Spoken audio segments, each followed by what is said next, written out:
एक बार की बात है जब देवर्षि नारद को यह अहंकार हो गया कि उन्होंने कामदेव को जीत लिया है।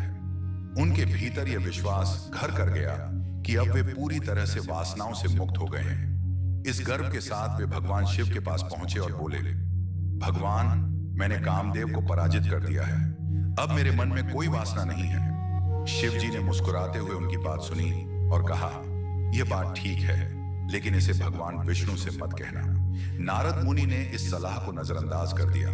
उन्होंने सोचा कि यदि वे विष्णु जी को यह बताएंगे तो वे भी उनकी महानता को स्वीकार करेंगे। इस विचार के साथ नारद मुनि भगवान विष्णु के पास पहुंचे और गर्व भरे स्वर में बोले, प्रभु, मैंने कामदेव को हराकर यह सिद्ध कर दिया है कि मेरे मन में अब कोई वासना नहीं बची है।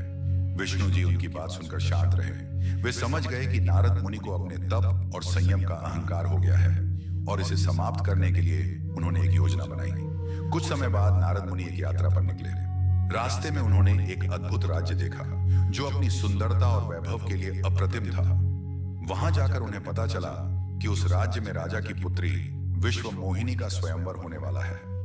विश्व मोहिनी इतनी सुंदर थी कि उसे देखकर नारद मुनि मंत्रमुग्ध हो गए। उनके मन में राजकुमारी से विवाह करने की इच्छा जाग उठी। उन्होंने सोचा कि यदि राजकुमारी उन्हें स्वयंवर में चुन लेती है तो उनका जीवन धन्य हो जाएगा। इस विचार से प्रेरित होकर नारद मुनि विष्णु जी के पास पहुंचे और उनसे निवेदन किया, प्रभु, कृपया मुझे अपनी सुंदरता प्रदान करें ताकि राजकुमारी मुझे पसंद कर ले और मैं उससे विवाह कर सकूं। विष्णु जी मुस्कुराए और बोले, मैं तुम्हें ऐसा रूप दूंगा जो तुम्हारी भलाई के लिए होगा। नारद मुनि ने इस बात पर भरोसा किया और तुरंत स्वयंवर में पहुंच गए। स्वयंवर में पहुंचकर नारद मुनि को यह आभास हुआ कि लोग उनका मजाक उड़ा रहे हैं। जब उन्होंने अपना चेहरा देखा तो पाया कि विष्णु जी ने उन्हें वानर का रूप दे दिया था। यह देखकर वे अत्यंत क्रोधित हुए और सीधे विष्णु जी के पास पहुंचे। नारद मुनि ने नाराजगी से पूछा, प्रभु, आपने मेरे साथ ऐसा क्यों किया? मैंने आपसे सुंदरता मांगी थी और आपने मुझे वानर बना दिया।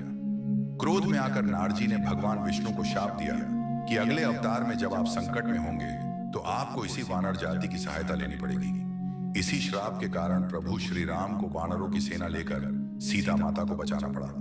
विष्णु जी ने शांतिपूर्वक उत्तर दिया, नारद, तुम्हारे मन में जो घमंड था उसे समाप्त करने के लिए मैंने यह सब किया। तुम्हें लगा कि तुमने कामदेव को जीत लिया है, लेकिन तुम्हारे भीतर वासना और मोह अब भी जीवित है। मैंने वह राज्य, वह राजकुमारी और स्वयंवर सब अपनी माया से रचा ताकि तुम्हारे अहंकार का नाश हो सके। एक संत के लिए मोह और अहंकार सबसे बड़ा शत्रु है। नारद मुनि को अपनी भूल का एहसास हुआ। उन्होंने विष्णु जी से क्षमा मांगी और उन्हें इस अहंकार से मुक्त करने के लिए धन्यवाद दिया।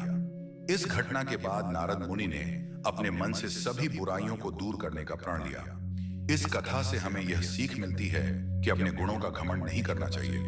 विनम्रता और आत्मनिरीक्षण ही सच्चे साधक के लिए उचित मार्ग है।